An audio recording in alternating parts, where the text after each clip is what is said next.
Hi everyone, it's Holly from Urban Homesteader. Welcome to the channel. Today I am finding myself back in the chicken yard. It has been a long time since you guys have seen or heard about the chickens. And there's been some stuff that's been happening back here. As you can see, we have put up a fence. We're calling this the chicken play yard. And the reason that we put that up is because we have lost, again, a chicken or two because of predators. And so we are just tired. I am heartbroken and I hate that we lose these chickens to these predators. I really am trying my hardest to keep these ladies safe, but it is tough, especially when they're free ranging. So the last time that we had some issues was when they were free ranging and a fox came through. I normally don't let them free range unless we are directly outside with them, but I stepped away for a second and I was in the garage and I was talking to Pat, and next thing you know, a fox had come through, and at that point only one went missing. We have lost a couple of others as well, though, at a different time. So we kind of just said, that's it. We're either going to not have chickens or we got to build them a play yard. And guess what? We built them a play yard because I can't give these ladies up. There's no way. I love them way too much. So we built just a small area right between the coops. It's not completely finished, but as you can see, they're in here. It's kind of funny, like when I'm out here just to check on them or whatever, they all run up to the fence and they always just want to be free ranging, and I don't blame them. But I can't be out here 24/7 watching them. It's just not feasible. So I'm doing the best that I can, and we're just going to give them a little bit of different outdoor space. But they stand up to the fence like they're prisoners in here, and it's kind of funny. It just is.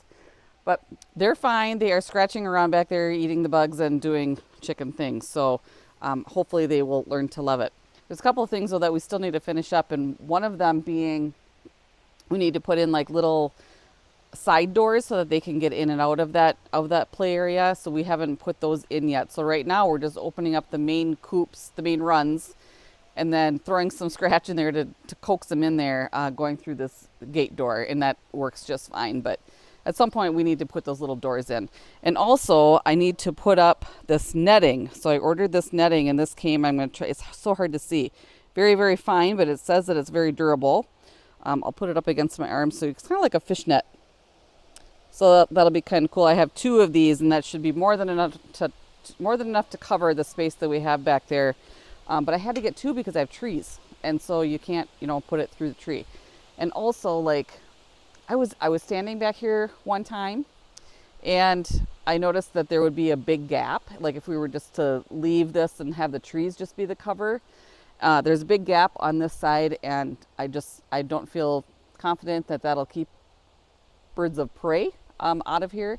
And so speaking of that, I caught a hawk sitting right on the top of that coop, and I thought I got to get this covered up with netting. So we're doing what we can in what the time allows, but that's just some chicken updates. And I should also tell you, I'm having a little update about the Julias.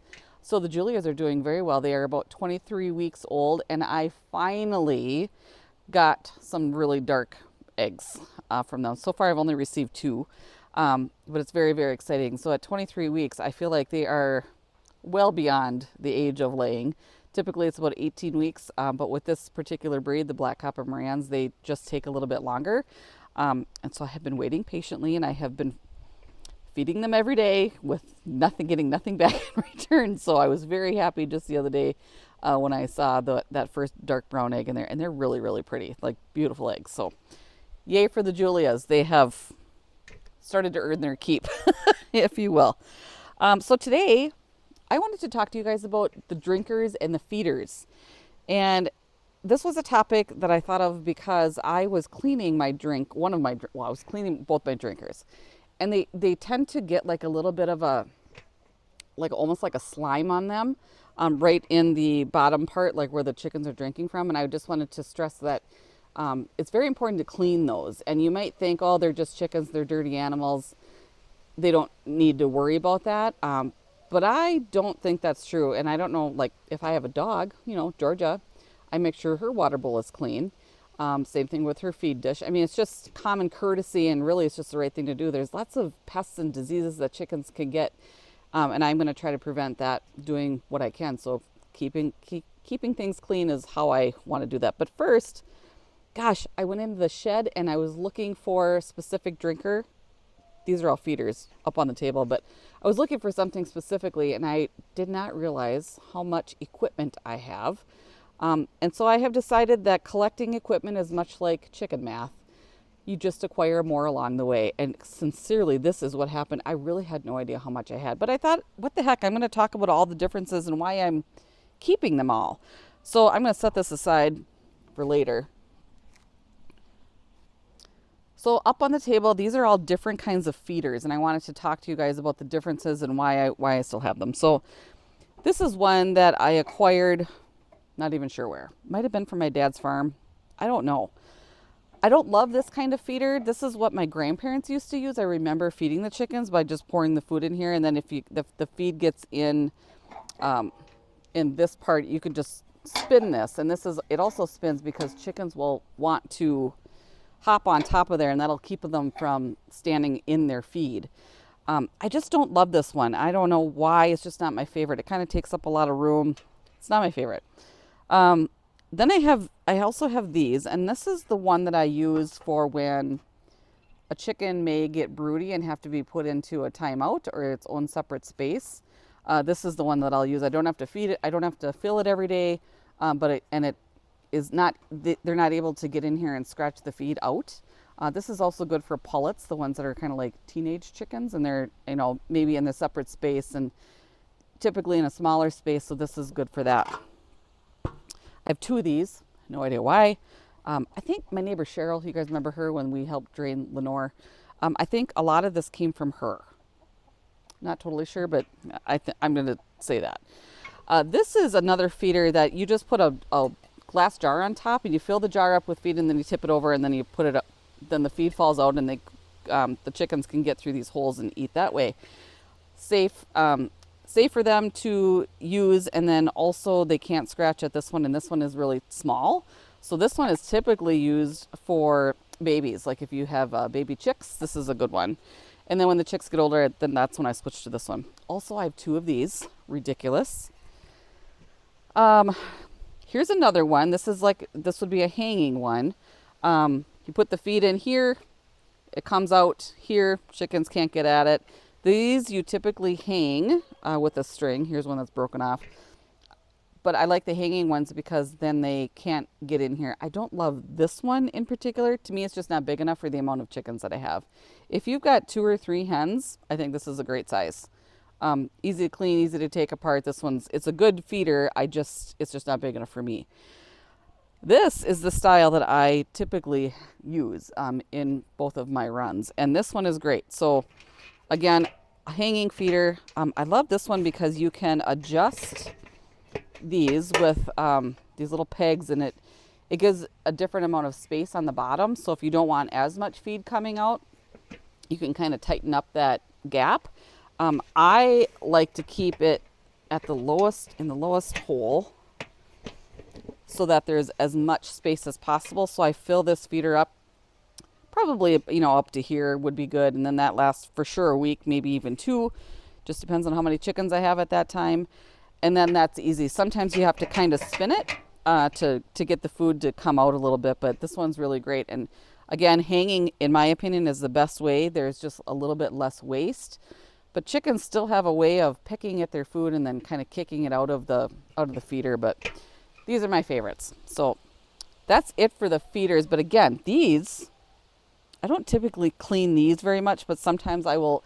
Sometimes the feed gets pecked down so much and then there's just kind of like dust that's on the bottom.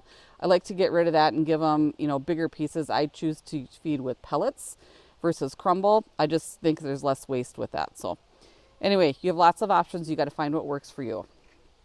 And now I'm going to switch this out and we're going to talk about the drinkers. Okay, you guys, here's my collection of drinkers for the chickens. This is a little mind-blowing that I have this many, and you don't realize it until I didn't realize it until I went into the shed and I was looking for things. So here they all are. It's a little embarrassing, but also I kind of can validate having all of these, and we're going to talk this through, and I'm going to tell you why. I don't love all of these drinkers, but I still have them as backups because sometimes things happen. So We're gonna start with this little one. This is the one that I use when they are baby chicks, and I put this in their container that I keep them in the garage. Again, it's small, it's easy to fill. When they're babies, it doesn't need to be filled every day. The thing with these feeders, these plastic ones, they're easy when they're small like this. So you just twist it and take it apart, and then you fill this in, and then you can twist it back on, and it's good to go. I don't love these in the bigger size because they're hard to flip. And typically in my garage, when I flip them over, I would say this size, it like falls apart, and then I have nothing but a flood in the garage, and I get really frustrated, and it is not worth it to me. So I can handle these, and then but anything past this, I'm not interested in this kind. So you got to clean these out. If you use this kind in your chicken run, especially in the summertime, you really have to watch the algae growth. So when sunshine can get through this, and then that's going to help the algae grow on the inside. They get real slimy and they get a little funky. I don't like these at all for outdoor summer. Not my favorite at all. So I just really don't use these ever, except for when they're babies, or when they are broody and have to be separated. If I try to break them from broody, if I get a new chicken and they have to be incorporated into the new flock, I'll use these slightly bigger ones, just because they're going to be in their own space, and it's just easier that way. So this is another version. I don't have the lid for this one, but this is just a bucket. This came from Cheryl. What she has used this one for is another version of a drinker. There's little holes drilled in here, and you can buy these contraptions, these little plungers, if you will. So the chicken hits this little plunger, and then water comes out. So you save a lot of water with these. And I think that they're pretty great. Of course, with this one, I would need to make sure that there's a lid, because chickens will get up in here and fall in or poop on the side or whatever. I do love these plungers because of the water saving that they help with. And the water doesn't get dirty. That's huge to me. I appreciate that. I just have not been using this one because I'm already set up with drinkers that I like. So there's that. This is another one. It has the plunger drinkers on here. This one I would hang. I probably use this one the most when they're broody. This is interesting. This piece is very important, because if you just kept it flat, and let's just say you set it on the ground and they can drink on it, or if you raise it up, even put it on a platform, they'll still stand on here and they will poop on this. And this one in particular has a hole in it. That's where you could just fill it with a hose. But if you don't put this piece on, because then they're going to just poop in their water, and you don't want that. You want this to make them slide off. So this piece is important. Okay, moving on to this big one. I do not love this one for so many reasons. So this one is an electric one, and we have to think about that for winter time. Of course, things freeze, and especially water. We have long winters here, and you have to figure out what you're going to be doing about your water source in the wintertime. So I picked this one up probably when I was first starting with chickens. So we just run an extension cord to an outlet that's nearby, and that's fine. I just, like I was saying earlier, you have to flip this one over to fill it, and it is a nightmare for me. Not my favorite at all. Probably I'm just keeping it. I don't even know why. I should just sell it. I don't even know. I really just refuse to use this one. Kind of the same concept as this one, but I guess maybe not. This one, you can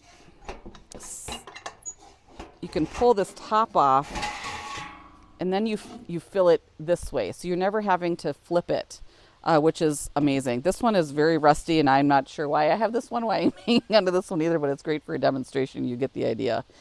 So this is what I like to use in the wintertime. This version, not this one, but this one is actually too small for me. I'd have to fill this probably every 2 days.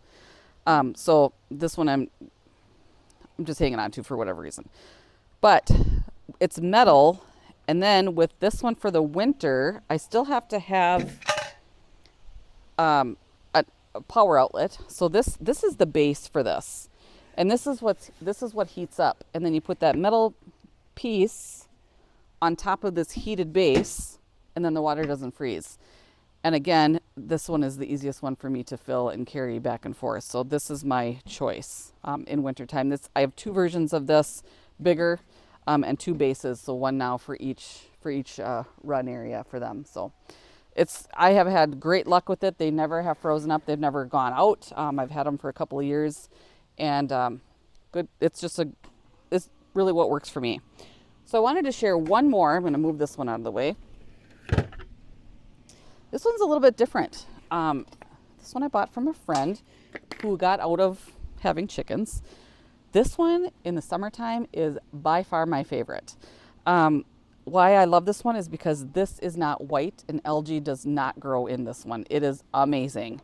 Very easy to fill. You just unscrew the cap, fill it up, water's in here. I use this one all the time. Now this one in particular could also be used in winter. There's actually an outlet right here, but if I had to fill this up, I have to unscrew this, and it's just not very handy in the winter. So this could be plugged in and heated as well, and it does still work. But I don't love it because of having to do this, and when it's winter, my hands are cold and I don't want to take my gloves off. So this is one that I really just use in the summertime, and that is all, but it is honestly my favorite. And this one also has those little plunger nipple drinkers, they call that. And the chickens, for whatever reason, love this one too. They empty this one out far before they would do my other drinker. So I don't know why. It's just their fave. And it's kind of fun, like if I get new chickens and they have never had a drinker like this, the girls that I currently have will have to train the new chickens how that works. And it's kind of like monkey see, monkey do. So they figure it out pretty quick. But okay, you guys, that's the overview for the chickens. That's what's happening. Not much more than that. And I suppose whenever we get the doors put in and the netting put up, I'll have to let you guys know that that's what's happening. But for now, chickens are safe, chickens are happy, and we will see you soon.